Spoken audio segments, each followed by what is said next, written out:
मंथन के बाद इस पर ऐलान हो सकता है। बीजेपी लोकसभा चुनाव से पहले बिहार में अपना कुनबा बढ़ाने में जुटी है। वह उन नेताओं को अपने साथ लाने की कोशिश कर रही है जो अपने सियासी जमीन तलाश रहे हों।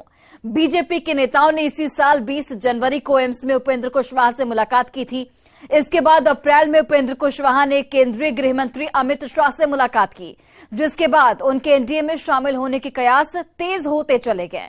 कुशवाहा के एनडीए में शामिल होने के बाद राष्ट्रीय लोक जनता दल आधिकारिक रूप से एनडीए के लिए चुनाव प्रचार शुरू कर देगा। और ऐसे में बड़ा सवाल यह है कि क्या कुशवाहा आएंगे और मोदी का लवकुश समीकरण जिस तरीके से है उसे बढ़ाएंगे।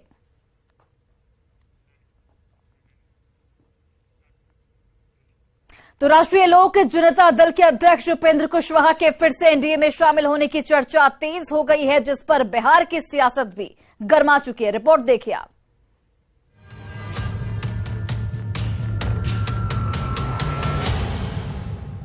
केंद्रीय गृह मंत्री अमित शाह से उपेंद्र कुशवाहा की मुलाकात की यह तस्वीर 20 अप्रैल 2023 की है। दिल्ली में कुशवाहा ने अमित शाह से मुलाकात की और कुशवाहा के फिर से एनडीए में शामिल होने की कयासबाजी तेज हो गई।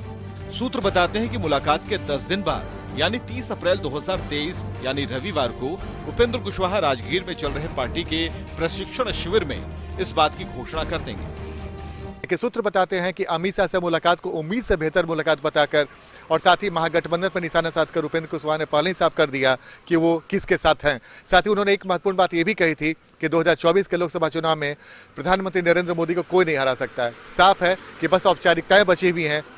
उपेंद्र कुशवाहा के एनडीए में शामिल होने की चर्चा पर बिहार में सियासत तेज हो गई। बीजेपी नेता उपेंद्र कुशवाहा के स्वागत की बात कह रहे हैं। उपेंद्र कुशवाहा जी अगर निकले हैं और निकल करके एनडीए में शामिल होना चाहते हैं तो ये खुशी की बात है। वहीं महागठबंधन के नेताओं का कहना है कि ये तो पहले से पता था, उपेंद्र कुशवाहा की बीजेपी के साथ डील हो चुकी है, बस भागने का बहाना खोज रहे थे। कुशवाहा जी के बारे में पहले से पता था कि ये भारतीय जनता पार्टी के साथ डील कर चुके हैं और भारतीय जनता पार्टी की राजनीति का पिच तैयार कर रहे हैं। उपेंद्र कुशवाहा ने अमित शाह से मुलाकात को उम्मीद से बेहतर बताया था और नीतीश कुमार पर निशाना साधा था। तभी ये साफ हो गया था कि भविष्य में वो किसके राजनीतिक साथी बनने वाले हैं। देखना ये होगा कि कुशवाहा 30 अप्रैल को एनडीए में वापसी का ऐलान करते हैं या नहीं। न्यूज़ 18 के लिए पटना से आनंद अमृतराज की रिपोर्ट। और देखिए, कई सवाल भी यहां पर उठते हैं कि क्या कुशवाहा मोदी का लवकुश वोट बढ़ाएंगे। दरअसल नीतीश के जाने से एनडीए को बड़ा नुकसान पहुंचा है। न सिर्फ बीजेपी सत्ता से दूर हुई बल्कि वोट बैंक भी एनडीए का घटा है। एनडीए को लवकुश वोट का भारी नुकसान हुआ है। एनडीए को लगता है कि कुशवाहा के साथ आने से उसे बड़ा फायदा मिलेगा। कुशवाहा मोदी के लवकुश वोट को बढ़ाएंगे, एनडीए को ऐसा लगता है। लवकुश कुर्मी और कोयरी जातियों से बना है। बिहार में लवकुश वोट बैंक करीब 10% है। केंद्र की जन कल्याणकारी योजनाओं से लोगों को काफी फायदा पहुंचा है। ओबीसी वोटर्स का बहुत बड़ा हिस्सा पीएम मोदी के साथ है। कुशवाहा के साथ आने से इस वोट बैंक में बढ़ोतरी होगी। बीजेपी ने लवकुश वोट को हथियाने की पूरी तैयारी कर ली है। बीजेपी ने इसी के मद्देनजर सम्राट अशोक की जयंती मनाई। सम्राट चौधरी को बिहार बीजेपी का अध्यक्ष बनाया गया। बीजेपी की ओर से कुशवाहा को साथ लाने की पहल की गई। ऐसे में उपेंद्र कुशवाहा के साथ आने से बीजेपी की ताकत आने वाले वक्त में और भी ज्यादा बढ़ेगी।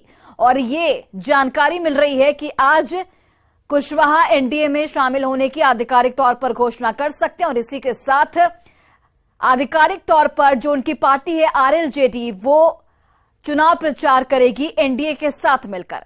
तो उपेंद्र कुशवाहा के एनडीए में आने से बीजेपी को कितना फायदा होगा ये तो बात की बात है, लेकिन इस बिहार की बहस जरूर शुरू हो चुकी है।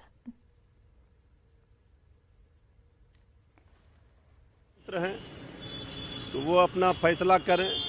अब उन्होंने जब फैसला कर ही लिया है एनडीए में जाने का, तो भला इससे महागठबंधन को क्या परेशानी होगा।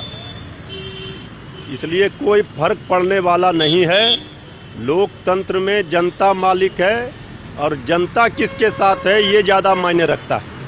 देखिए, उपेंद्र कुशवाहा जी तो खुद अपनी ही सीट नहीं निकाल पाते हैं, बेचारे हार जाते हैं, तो क्या फायदा पहुंचा पाएंगे भाजपा को। हाँ, ये है कि 1.5-2% वोट दाएं बाएं कर लेते हैं और इसी कैपेसिटी से पॉलिटिकल पार्टी से कुछ बार्गेन कर लेते हैं। पॉलिटिकल बार्गेनर हैं ये, पॉलिटिशियन नहीं है, इसको स्पष्ट जान लेना चाहिए। और उपेंद्र कुशवाहा जैसे बार्गेनर से लोकतंत्र का नुकसान होता है। विषय बिहार में उपेंद्र कुशवाहा जी के भाजपा के साथ आने के बाद वोट कितना बढ़ेगा नहीं बढ़ेगा इसका नहीं है। विषय है कि ऐसे लोग जो बिहार से जंगल राज का खात्मा चाहते हैं और ईमानदारी से बिहार का विकास चाहते हैं, तो एकमात्र विकल्प भारतीय जनता पार्टी ही है और एकमात्र नेतृत्व नरेंद्र मोदी जी ही है। सम्राट अशोक को जिस भारतीय जनता पार्टी ने भाषाई के रूप में अपमानित किया था, उसी भारतीय जनता पार्टी के गोद में उपेंद्र कुशवाहा जाकर बैठ गए और उनके सामने नमस्तक हो गए। अब तो राजनीति में उपेंद्र कुशवाहा बीपीएल धारी हो गए। जहां तक भारतीय जनता पार्टी को एनडीए में शामिल होने की घोषणा करनी चाहिए थी, उपेंद्र कुशवाहा खुद मजबूर होकर एनडीए में शामिल होने की घोषणा कर रहे हैं।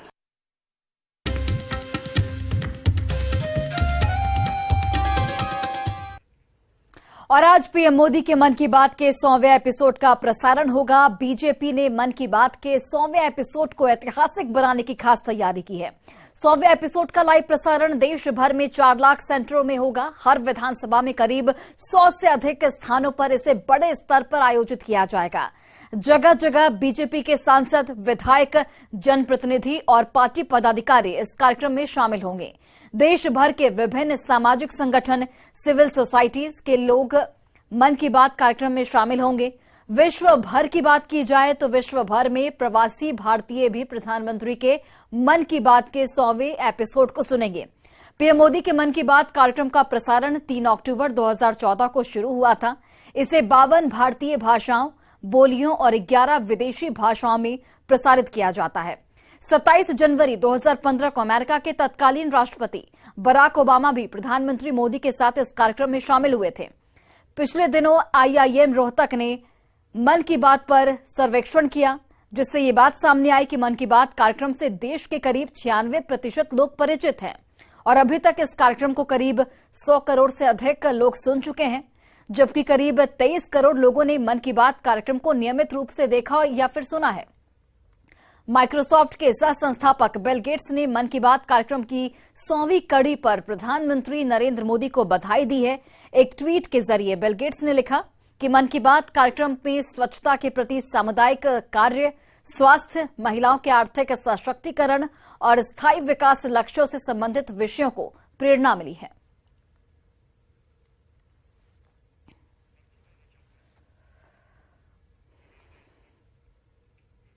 तो अब देखिए, पीएम मोदी के मन की बात कार्यक्रम पर कुछ दिनों पहले आईआईएम रोहतक ने एक सर्वेक्षण किया था, जिसमें कई बातें सामने रखी गई। आइए जानते हैं कि मन की बात कार्यक्रम की कुछ खास बातों के बारे में कि वो क्या कुछ है। तो देखिए, 3 अक्टूबर 2014 को कार्यक्रम की शुरुआत हुई। 52 देसी और 11 विदेशी भाषाओं में इस कार्यक्रम का प्रसारण होता है। 27 जनवरी 2015 को ओबामा इस कार्यक्रम में शामिल हुए। 100वें एपिसोड का प्रसारण यूएन के हेडक्वार्टर न्यूयॉर्क में भी होगा। आईआईएम रोहतक ने कार्यक्रम पर सर्वेक्षण किया है, जिसमें ये बातें सामने आई हैं कि देश के 96% लोग इस कार्यक्रम के बारे में जानते हैं। 100 करोड़ लोग कम से कम एक बार इस कार्यक्रम को सुन चुके हैं। 23 करोड़ लोग नियमित कार्यक्रम को सुनते हैं। सबसे ज्यादा 44.7% लोग टीवी पर मन की बात सुनते हैं। वहीं 37.6% लोग मोबाइल पर मन की बात सुनते हैं। 17.6% लोग रेडियो पर मन की बात कार्यक्रम को सुनते हैं। वहीं 18% लोग अंग्रेजी में मन की बात कार्यक्रम को सुनते हैं। 19 से 34 साल उम्र वर्ग के 62% लोग मोबाइल पर इस कार्यक्रम को सुनते हैं। वहीं 60 साल से अधिक उम्र के लोग, जो 3.2% उनका आंकड़ा है, वो टीवी पर इस कार्यक्रम को सुनते हैं। 73% लोग देश की तरक्की को लेकर आशान्वित हैं। 60% लोगों में राष्ट्र निर्माण का जज्बा पैदा हुआ है। 63% लोगों में सरकार के प्रति रवैया सकारात्मक हुआ है, पॉजिटिव हुआ है। 100वें एपिसोड पर बिल गेट्स ने पीएम मोदी को बधाई दी है। बिल गेट्स ने इस कार्यक्रम को प्रेरणादायी बताया है। ट्वीट कर प्रधानमंत्री नरेंद्र मोदी के इस कार्यक्रम को लेकर कई बड़ी बातें कही हैं कि महिला सशक्तिकरण को लेकर एक प्रेरणा साबित होता है ये कार्यक्रम, और आज इस कार्यक्रम का 100वां एपिसोड है और इसके लिए बीजेपी ने खास तैयारी कर रखी है।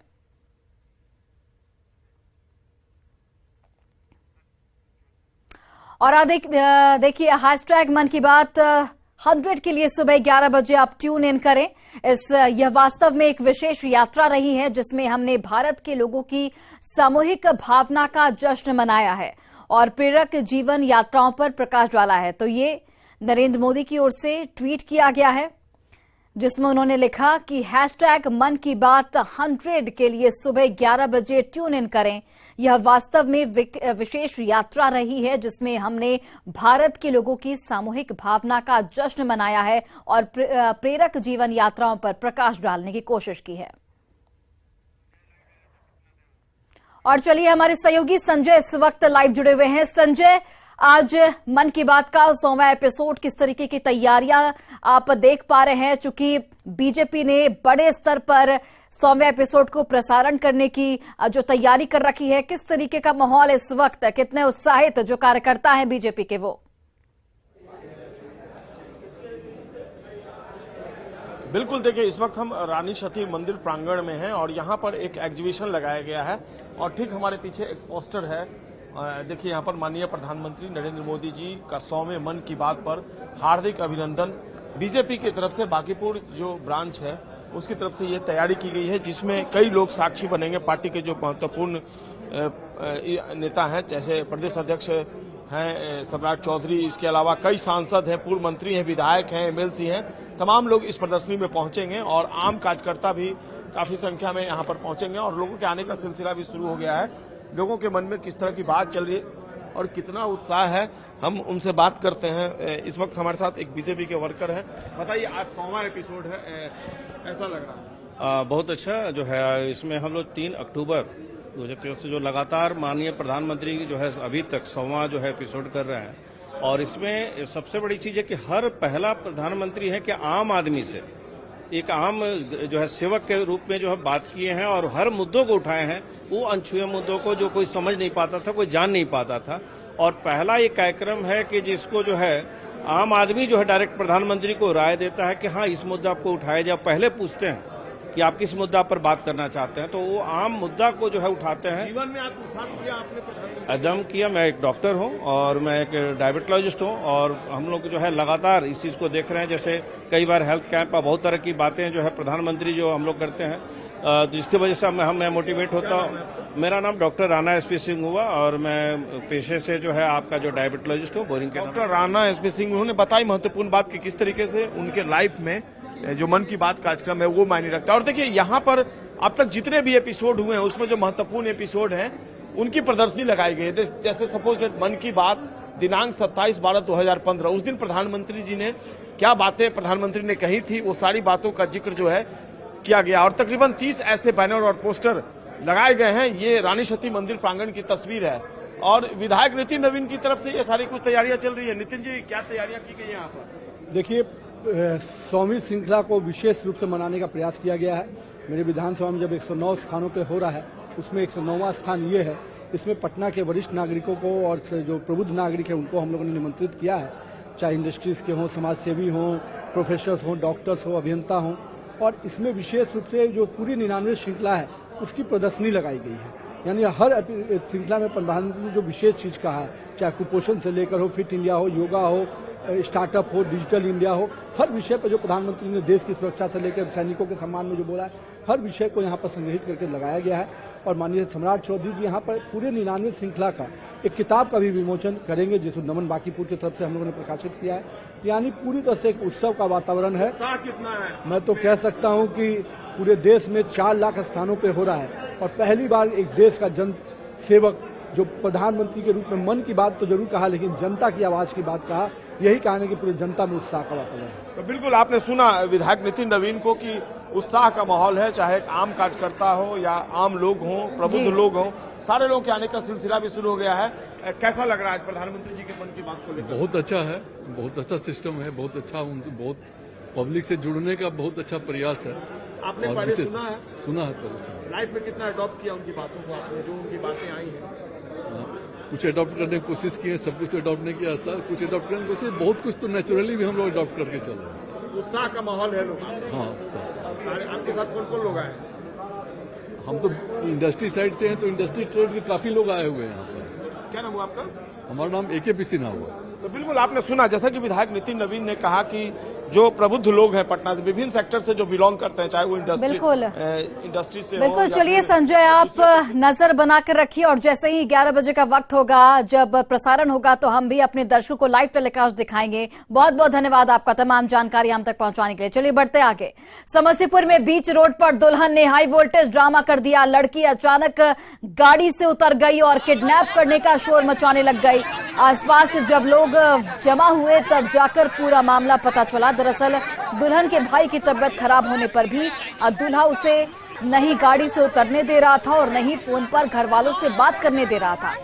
इसके बाद क्या था, दुल्हन ने दूल्हे के साथ ससुराल जाने से इनकार कर दिया और गाड़ी से उतर गई, जिसके बाद हंगामा खड़ा हो गया और जिसकी तस्वीरें भी आप देख पा रहे होंगे। दुल्हन ने ससुराल जाने से यहाँ पर इनकार किया है। उल्टी वाला था, मोबाइल पकड़ के बतियावे तो नहीं दिल को, अपन जब जोर से उल्टी हो वाला रहे तो अब दिल उतर ले तो हमें घूमने चल गए। लड़की गाड़ी पर से उतरी थी? हाँ। आप गाड़ी पर से क्यों उतरे? गाड़ी पर से उतरने नहीं देता था, इसको उल्टी होने लगा तब कहे, तब भी नहीं उतरने देता।